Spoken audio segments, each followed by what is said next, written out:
good afternoon. We'd like to welcome everybody to the Washington County Board of Commissioners, and thank you for being here today. As we start today's meeting, where's our...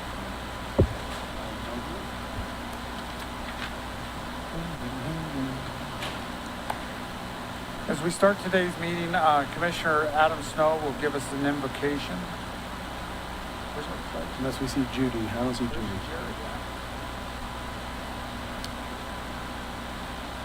Jason Bradley, would you mind giving us our Pledge of Allegiance? I don't see Jerry here. And we'll go to that one. Our dear Heavenly Father, we're grateful for the opportunity we have to be here today and to live in this amazing country that we have, this gift that Thou hast given us. We ask you to please bless us that we can do Thy will in all things. And we ask Thee, Father, humbly and sincerely, to please bless us with the rain and snow pack that we so desperately need, that the heavens may be open and that we can return to a more normal winter that we need to sustain life in this glorious part of the world. And this we do. We say humbly in the name of Jesus Christ. Amen. Amen.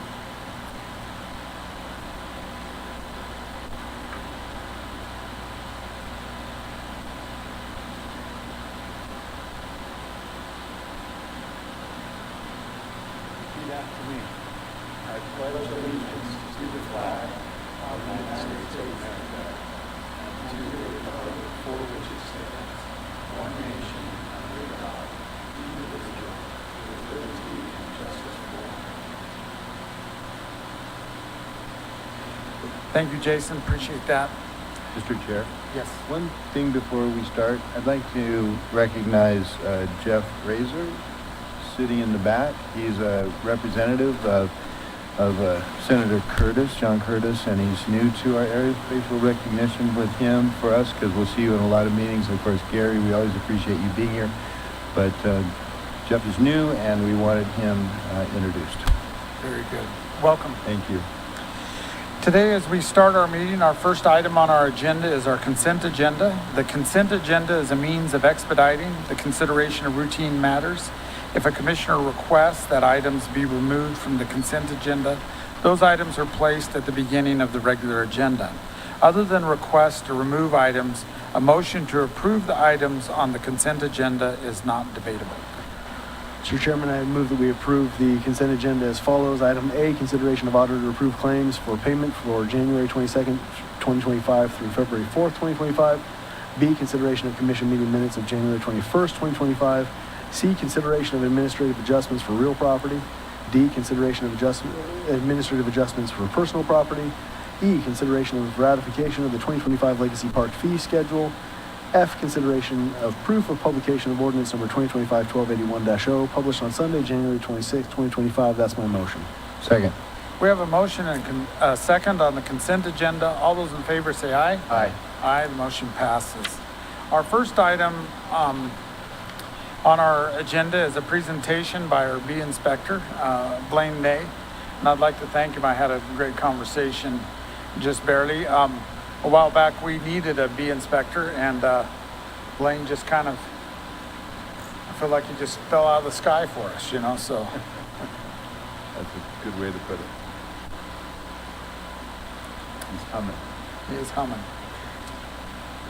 We better drop this, because there's going to be a lot of puns. Anyway, it's really sweet to have you here. I'm Blaine Ney, County Bee Inspector. I'm here as a result of the Utah Bee Inspection Act, which is adopted by the state territorial legislature in 1992. The act is updated over the years. It requires each county to appoint an inspector to check for the health of honeybees in the area. The honeybee is different from other livestock in that we can't confine it and expect it to thrive. So the bee has to travel several miles, up to 5 miles, in search of honey and pollen for nutrition. Your dog and your cat, you keep them confined, that keeps them healthy.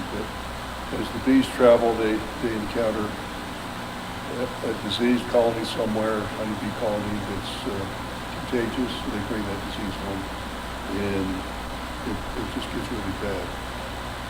The first year that the act was in effect, there was an inspector in Utah County it had to destroy over 200 hives that were infected with a spore-forming bacteria, American falcon. Very contagious, and the only way to cure that is kerosene in a match. So that's why we have this inspection process. Our most serious problem today is a parasite, it's a mite. And we have really effective tools to deal with that. But the beekeeper has to be knowledgeable how to deal with this thing, and that's part of my job, is to teach them how to deal with the mites, find the diseases, and be successful. This year, in 2024, I inspected 23 apiaries, bee yards, a total of 116 honeybee hives. And you see I've highlighted some problems that I found. On the first page there, European foul brood is a bacterial disease, but it's not really bad. We can treat that with antibiotics. And American foul brood, we can't use antibiotics. It doesn't do anything to the spores. And the spores are viable for decades. So the treatment is fire. In the second to last column there, varroa percentages, alcohol wash or in sugar, you'll see that I saw some colonies where the mites were out of control. We don't want to see more than 2%. That'd be 6 mites and a half cup of bees.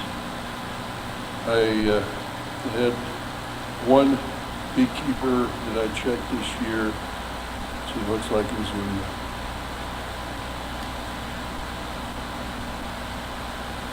on the 23rd of May on page 2.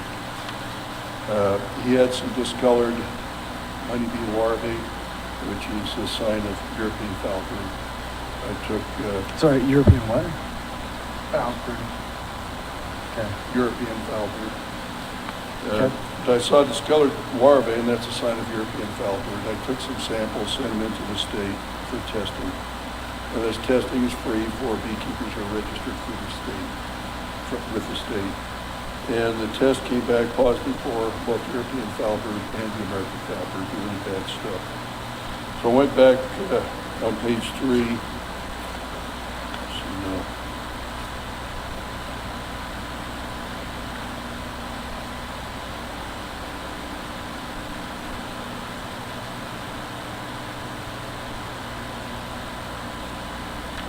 On page 6. No. Anyway, I went back and what I did the first time was I just did a spot check. We have to test check at least 10% of the colonies that the person has. And when it came back with the positive for American foul brood, I went back and checked every colony we had. And a total of 4 in 1 yard, it has 2 yards. A total of 4 were infected with American foul brood. And even though just 4 were infected, he chose to destroy all of them in that colony. So I went back.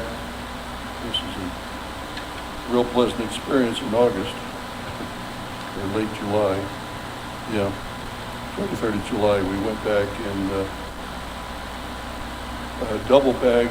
We couldn't get a fire permit to burn them, so we double bagged them, hauled them off to the landfill, and told the landfill operator we're coming. They had a pit dug, we deep buried them, and that's also a state proof of this disease. So we had to destroy 12 of these colonies. Some of the equipment was fairly new, the hot boxes were fairly new, and the state approved it to sterilize those with a torch and bleach. And I think we solved the problem. I think we caught it really early. If we hadn't, it surely would have spread to a lot of other people that could have it. Sent out notice on Facebook, and Southern Utah Beekeepers Facebook. A lot of people are very concerned that we come down and look at the bees. He's the only one that had them this year. And, because of this inspection process, we're not destroying 200 hives in one county like we did in 1893.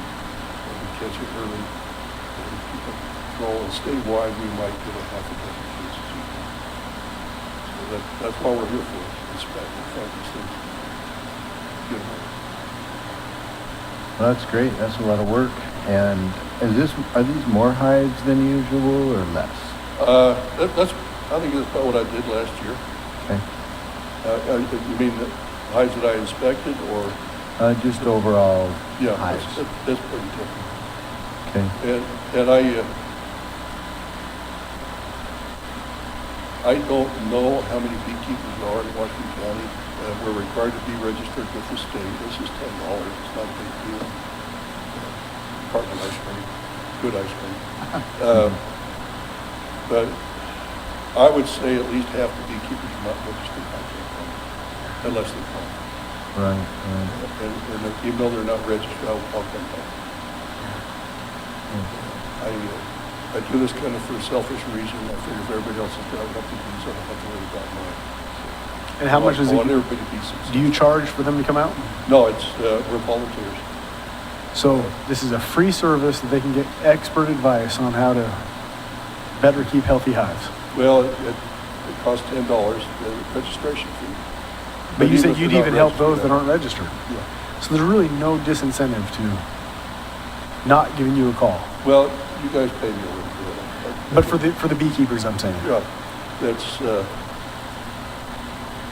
if they know what they're doing, they don't need me, but most don't. If you have a healthy hive, now granted, depends on the number of bees in the hive, but what can a reasonable average hive produce in a season of actual honey? It depends on the year, the weather, moisture, things like that, just like any other crop. But you get 4 or 5 gallons per hive is reasonable. 4 or 5 gallons, which is Yeah. pretty expensive these days. Yeah. Well, what amazed me is that Brian had one time at a art fair, there's a bee seller out of, I think, Iron County, but he and his wife move their hives around, Yeah, and they have like 10 different distinct flavors, yeah, I know depending that. on where they put them, and I was very impressed. Yeah, I know that. Very good. Well, thank you, and I guess the other Wonderful. thing is how important bees are to all the other crops. You don't get garden Yeah, pollination and other things if you don't have healthy bees. I help with the farm field day up there in Iron County every March. And I like to look around and point to the kids, and tell the kids, look at all these other farmers here. They need me. They need bees. I think I heard once, all we would have are grains and That's it. and nuts, or Some mostly. nuts. Some Yeah, nuts. some nuts. True. Okay. Well, thanks so much, Blaine. You do great work for the county, and Glad to we're do it. fortunate to have you, so thank you. Very. Thank you. Glad to Appreciate do it. that. Even in July and August, I'll come Okay. Thank you, Thank appreciate you. it. Well, our next presentation is, or our next item on our agenda is item 2, consideration of purchase requests. Ray? Okay. First one I have here is for actually the auditor's office for the fleet department. This is 2 Toyota RAV4 hybrids at $33,431 each for a total of $66,862. These will replace two of our older vehicles. The next one is for Public Works. So these are going into the fleet? Yes, the motor pool, the general motor pool. It's been a while since we've added to that fleet, hasn't it? It has. It's been Well, I too guess long. we bought a couple of used cars from the Yeah. school Couple used district. ones here and School there, yeah. district. The next one is for Public Works, maybe a little bit on the road side as well. This is for a road treatment called Permazyme. This is a road treatment that strengthens the sub-base that will decrease the amount of road base that's hauled to a project. This is going to be a 2-mile treatment on the Matacua Road, and on-site consultation is included in the cost. The total for this is $16,580. And if anybody's interested, Elliot brought a sample. I didn't know he was going to come, but he brought a sample. I thought he brought like a little cake or something. Yeah. Yeah. A road cake. They did some soil tests out there to determine what would work the best. So we've always had problems in the past because we don't have enough moisture our roads, but that was for some of the other enzymes that they were using. Is this a new product? Well, I hope it works. That's why we're only doing 2 miles at first.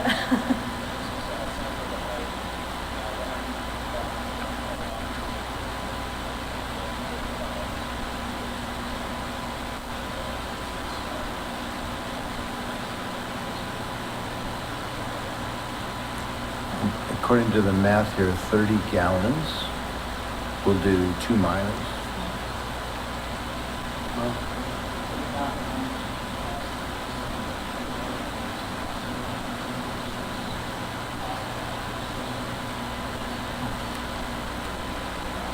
Yeah.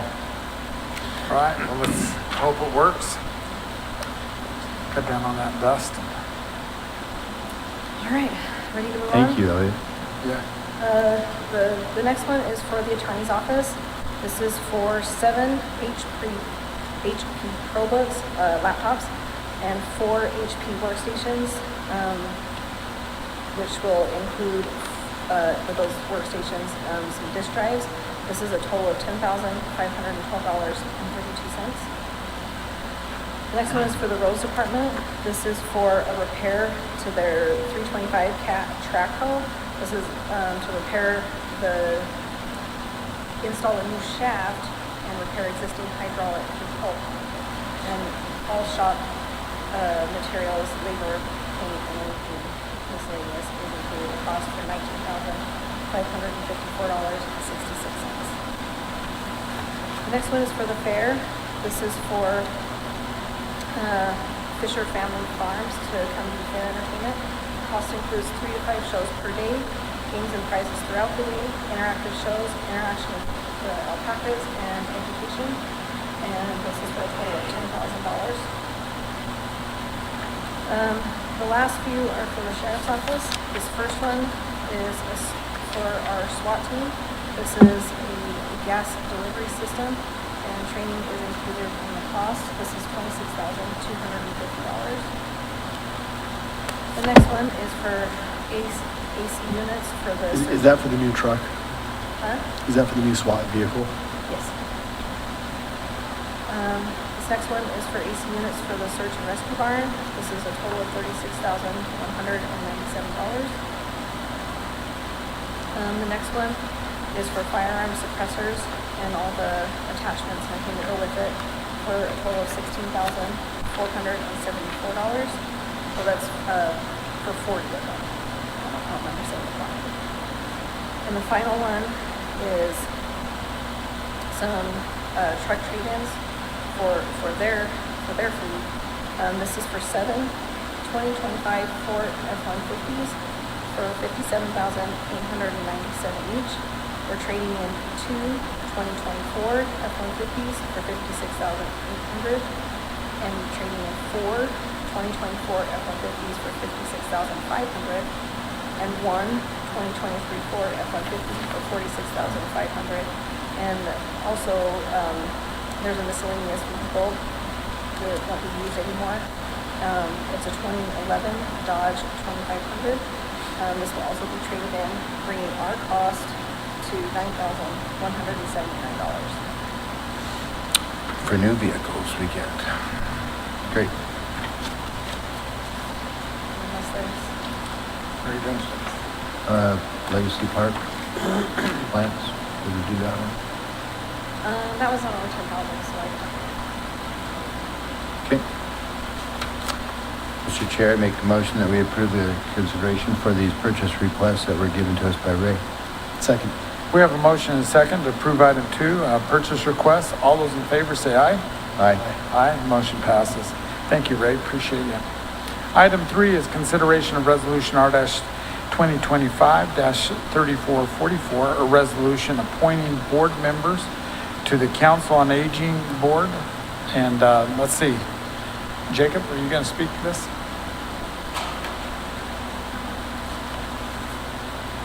Yeah, today the COA board consists of 11 members throughout Washington County.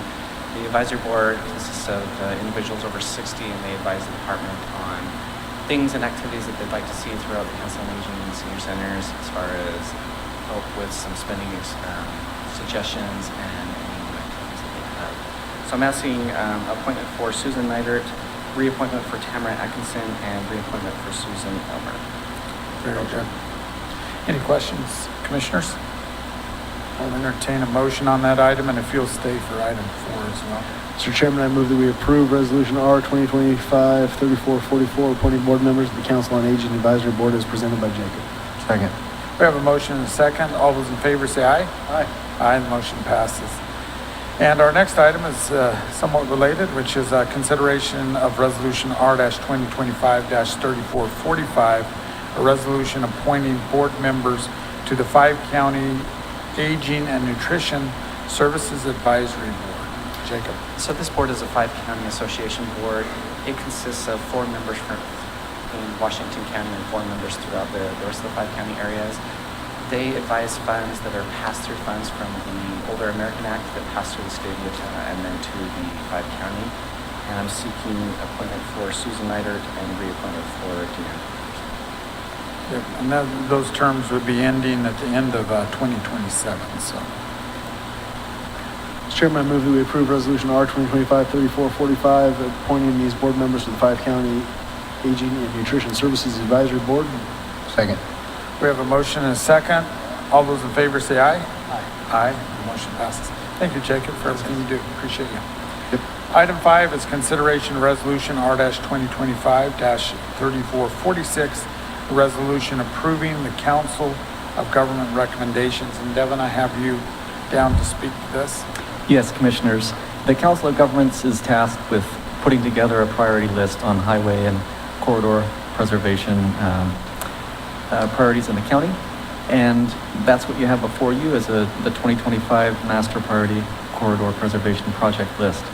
And for those in the audience who are unfamiliar with Council of Governments, the whole idea behind this process is that instead of waiting for growth and development to get to areas where we needed a new road and we would have to acquire property from private properties and it's expensive to do, the Council of Governments looks ahead at growth and where it might be going and actively looks for corridors that we'll need for regional roads and highways and so forth, and puts together a priority list that the Commission looks at for acquiring for municipalities. So this resolution would adopt this priority list. It would also approve a request of $85,000 for the acquisition of right-of-way next to Diamond Valley Drive. Very good. And just to add, the Council of Governments is made up of basically our mayors representing all of the incorporated cities of Washington County. Mr. Chair, I move that we approve resolution number R 2025-3446 as read into the minutes. Second. Very good. We have a motion and a second on item 5. All those in favor say aye. Aye. Aye. Motion passes. Thank you. Item 6 is consideration of resolution R-2025-3447, a resolution approving the execution of an interlocal cooperation agreement for election services between Washington County and various local government entities. Jenna. So in November of 2023, we canceled the existing interlocal agreements with all municipalities.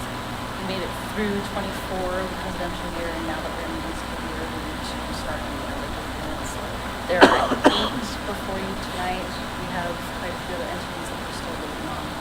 All 8 chose the full service agreement over the limited service. Any that we haven't serviced over the years anyway that we most likely won't? And you said all 8. Is that the prior 8 or is there more that just say we'll do it on our own? These 8 are just the ones that have made it to us so far. Okay. We're waiting for the other ones to submit their agreements. They're doing their Gotcha. agreements with their voters. Oh, very good. Well, they know you do a great job. Very good. Mr. Chairman, I move that we approve Resolution R 2025-3447, approving the execution of the interlocal cooperation agreement for election services as presented. Second. We have a motion and a second. All those in favor say aye. Aye. Aye, the motion passes. Thank you, Jenna. Item 7 is consideration of resolution R-2025-3448, a resolution approving a service agreement for scheduled HVAC, HVAC services at the Dixie Center. Jared Stevenson, good to see you. This is a pretty standard service agreement for one of our more substantial assets of the Dixie Center, the chiller system that was installed in 2023. It hasn't been in effect this first year because it was under some warranty assumptions, but now essentially it has to be. Consulted with the maintenance team and agreed to it. Yeah, for some reason, conferences don't go quite as well as planned if the AC isn't on, huh? Correct. Very good. I move, Chair, for approval of resolution number R 2025-3448, approving the service agreement at Dixie Center. Second. I have a motion and a second on that item. All those in favor say aye. Aye. Aye, motion passes. We maybe ought to have these people take care of my chapel because it's been ice cold for a month or so now. Okay, anyway. On to solving the county's problems, not mine. Item 8 is consideration of resolution R-2025-3449, a resolution appointing a board member to the Ash Creek Special Service District Administrative Control Board. Devin? Oh, hey. Hi there, how you doing? It's a familiar face. Good to see you. You see it, Faye? Mike asked me to come on behalf of Ash Creek, and the next item, Kevin asked me if I would appear on behalf of the solid waste district. Both items are essentially the same thing. They're Exactly. essentially housekeeping items. Getting the county commission's approval for the appointment of certain individuals to serve on the administrative control board. Item number 8 is specifically for Ash Creek Special Service District, the city of Berkeley. Would like to have Clark Fawcett serve on that board. So that's what we're doing. I just have one quick question. On Ash Creek, does each of the 3 cities have 2 Yes. members on it? Okay, very good. For a total of 6 members? Total of 6 members. They have, each community has a mayor, and then the city council appoints one other person from the city council to also serve on the board. Do they have a coin to break a tie? You know what, it's interesting, in 40-some odd years I've represented the district, we've never had a tie, but you needed to resort to something like that. That's good. Well, it must be because of the great legal counsel that they have Yeah. over there. Well, it's because I threatened to take it back to them. Yeah. Very good. Any discussion, commissioners, or? No, Mr. Chairman, I move that we approve resolution R 2025-3449, appointing a board member to the Ash Creek Special Service District Administrative Control Board, namely Clark Fawcett, with a term expiring December 31st, 2025. Second. We have a motion and a second on item 8. All those in favor say aye. Aye. Aye, the motion passes. Item 9 is consideration of resolution R-2025-3450, a resolution appointing a board member to the Administrative Control Board for Solid Waste Special Service District, number 1. That's essentially the same thing as what you just approved, only this is for the solid waste district. Yeah. And this appoints a new member from the city of Tocqueville to serve on the board. Usually, in February, we never get a lot more people we need to replace. This year, there's only one person. So with this appointment, we should be up and running for the next year at least. This is the largest Special Service District Mhm. Board. We do have, and it is a large board, that's for Yeah. sure. It's a 22-member board, Yeah.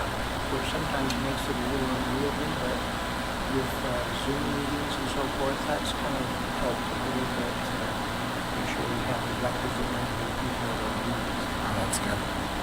Mr. Chair, I move that we approve resolution number R 2025-3450, appointing a board member, Wayne Olson, to the Solid Waste Special Service District number 1, expiration of his appointment 12/31/2025. We have a motion and a second on that item. All those in favor say aye. Aye. Aye, the motion passes. Thank you, Thanks Faye. very much, Thanks, and also Faye. thanks to Devin for preparing those resolutions. Yeah, it's good to Great. see you. Item 10 is consideration of resolution R-2025-3451, a resolution appointing a board member to the Southwest Regional Response and Coordination Team. Jason Bradley, good to see you. So that SWIRT team is the group that is the regional response group for hazardous materials and sewer incidents in our region. The region includes Beaver, Iron, Garfield, and Washington County. Each of the counties provides two voting members to that board, with Chief Sells recently determined the last one. So what's before you is application for so protector.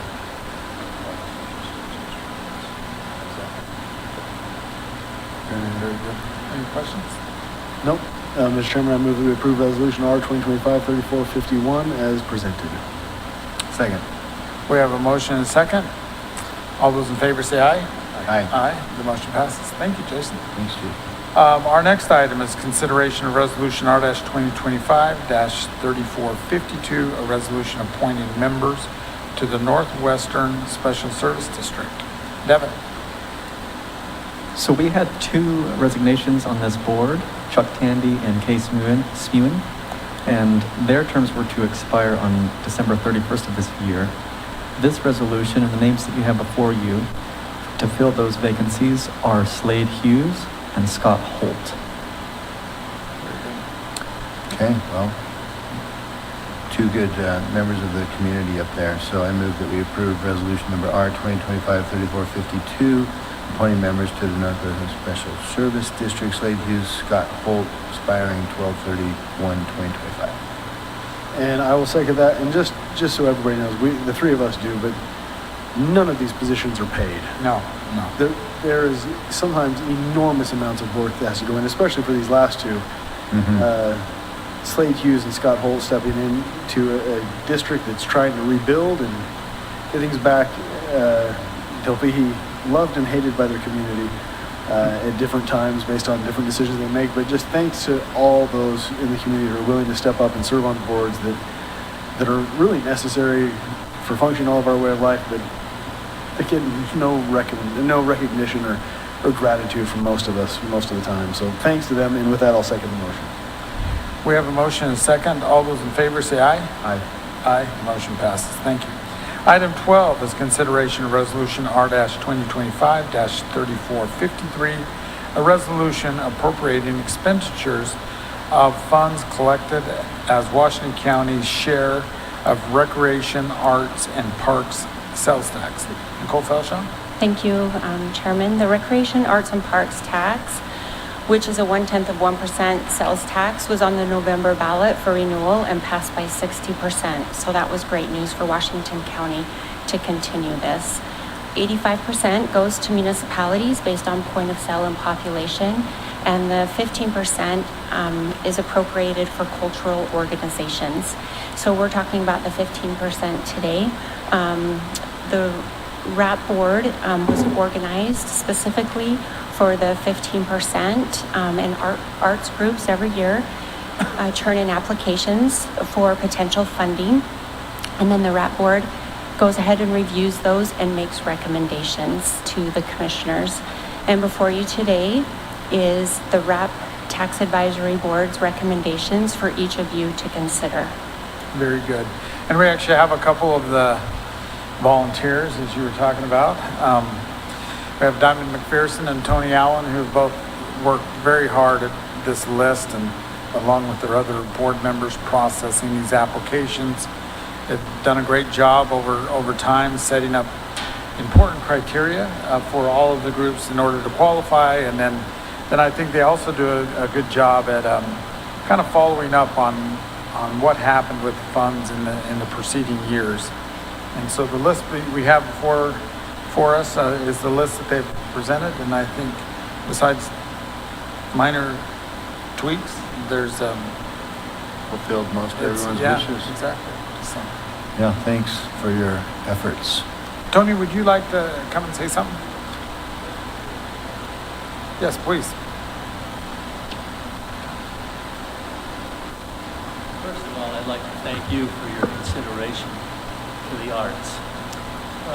We receive between 40 and 50 applications every year. I've served on this board for a number of years and was the chairman 2 years ago.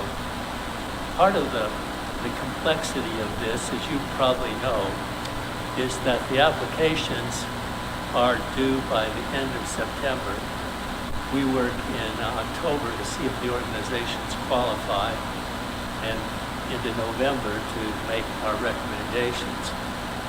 The problem is that the funds go through the first quarter of the next year.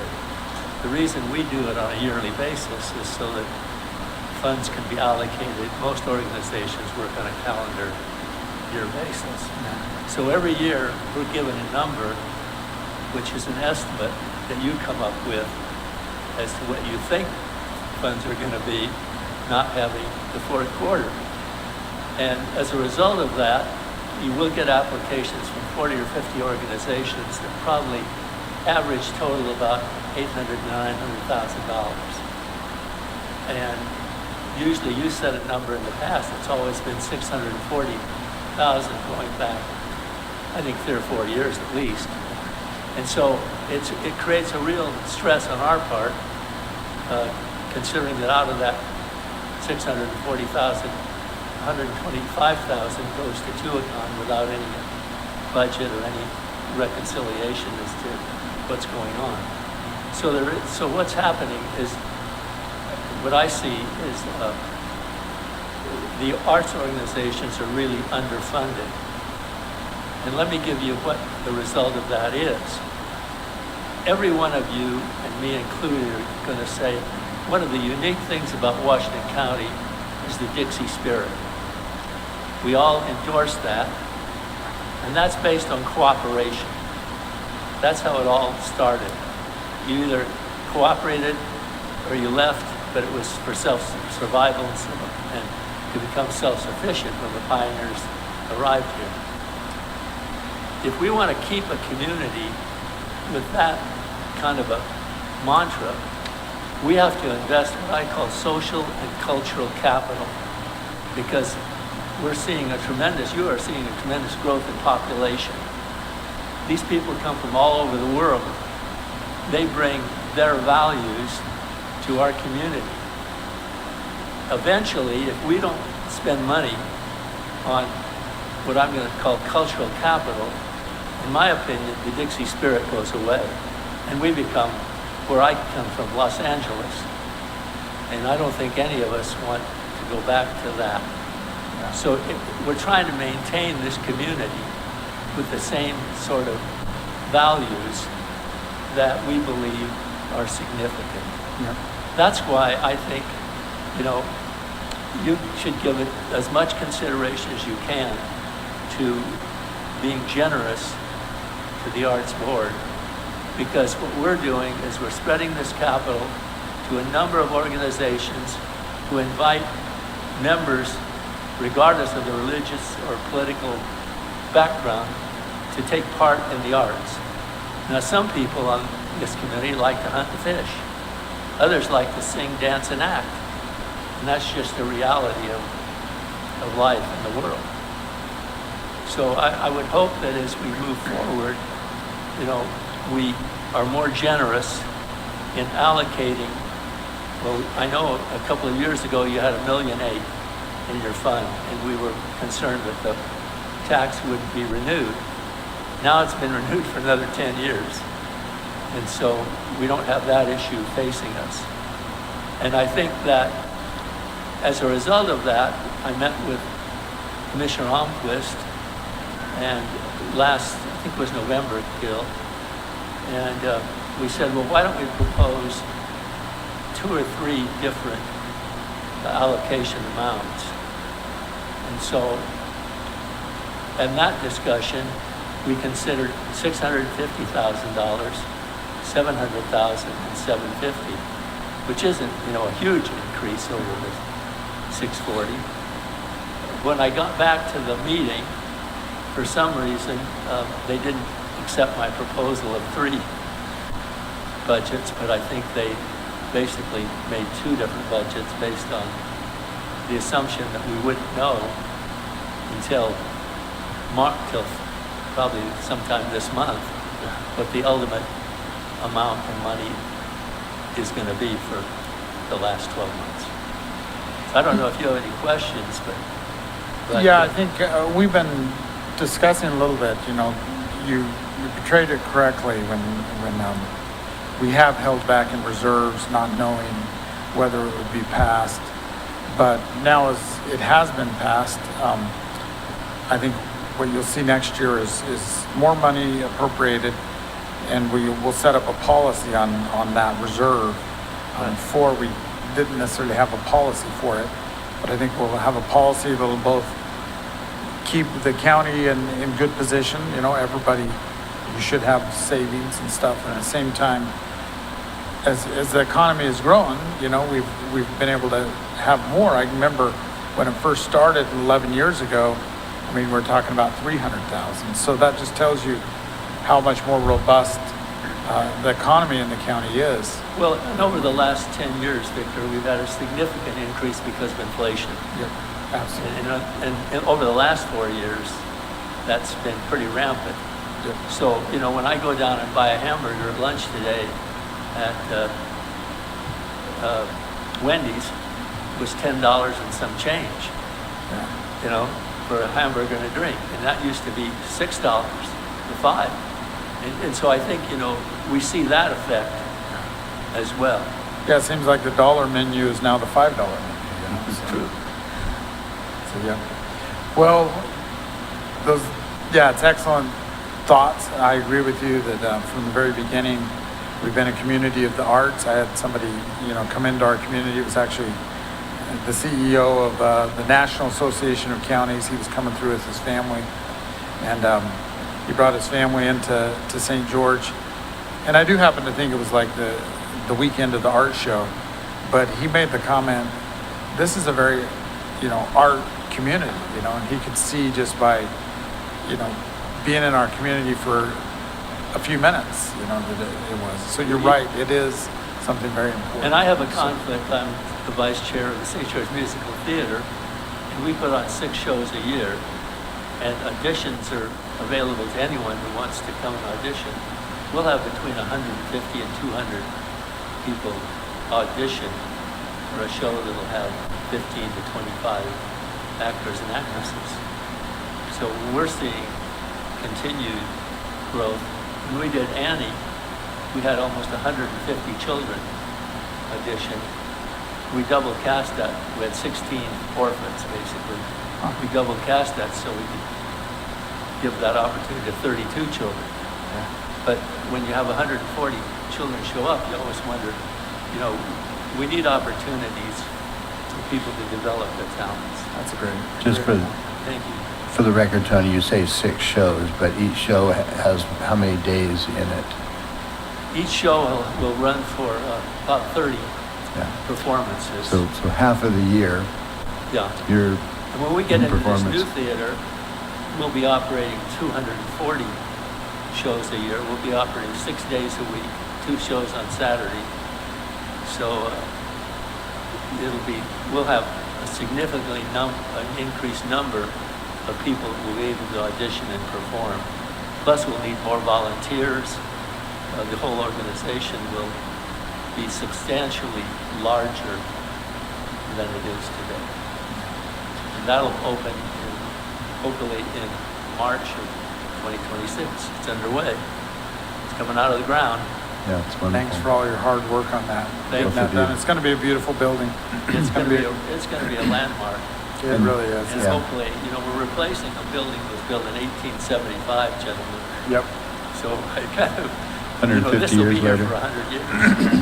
Thanks, Diamond 2, and congratulations on your win. Thank you. Thank you. Okay. Well, gentlemen, Well, entertain a motion on that item. Adam's turn. But And Mr. Chairman, I move that we approve Resolution R 2025-3453, resolution appropriating expenditures of funds collected as Washington County share of the Recreation, Arts, and Parks sales tax, as approved by the voters. second. We have a motion and a second. All those in favor say aye. Aye. Aye. Motion passes. Item 13 is consideration of Resolution R-2025-3454, a resolution approving a memorandum of agreement for the treatment of historic properties in connection with the acquisition of property for the Warner Valley Reservoir. Devin? Yes, Commissioners, this last item on our agenda is a memorandum of an agreement for the Warner Valley project. So this transaction, as you're well aware, Commissioners, two important things are happening with this transaction. The first is BLM is acquiring about 90 acres of private property that's in the Tortoise Reserve in Zone 3. The second thing is that BLM is transferring about 900 acres of property to the Water District, or proposing to transfer 900 acres to the Water District out in Warner Valley area that's going to be for a reuse reservoir. As part of that transaction, federal law requires that cultural surveys be made of property that's affected, and so that's been done, and certain historic sites have been identified that would be affected by this transaction. This MOA, Memorandum of Agreement, would sort out treatment of those sites. It specifies that the Water District will pay for those treatment plans. And then it indicates that the county is joining as a facilitator. So we're there to help as needed, but it's the district that's paying for treatment of those properties. So this is being required as part of that transaction to make Warner Valley happen. And also, I just learned this morning that one of the parties that will be signing, UDOT, has some incidental changes. And so I would ask that if any motion is made to approve this MOA, that it be made subject to prior legal review and allow the chair to approve minor edits by UDOT. Very good. And just for the public's information, under our HCP Habitat agreement, which allows us to operate, as far as development of land and still underneath the Endangered Species Act, it's our part of that as a county is to facilitate exchanges of the M holdings out of the reserve, which is one of the reasons we're involved. So, Mr. Chair? A massive effort. Sometimes people ask, why do things take so long? This is evidence of why things take so long when you're dealing with the federal government, but a good step in the right direction as we continue to provide for the water necessities of Washington County. this is one small step in what has been, to this point, an 8-year journey. Herculean effort. We're still not there yet. No. Mr. Chair, I move that we approve resolution number R 2025-3454, resolution approving a memorandum of agreement for the treatment of historic properties in connection with the acquisition of property for the Warner Valley Reservoir, subject to legal review as has been requested for tweaks and minor edits. Is that with the chair being able to approve minor edits? Correct. Is that your motion? Then I'll second that motion. We have a motion and a second on item 13. All of those in favor say aye. Aye. Aye, the motion passes. That brings us to an end of our agenda, and we appreciate everyone involved. This meeting will be rebroadcast daily on TDS Cable Channel 22 and 108 at 10 a.m., 2 p.m., and 5:30 p.m. They're also available on demand at YouTube Community Education Channel.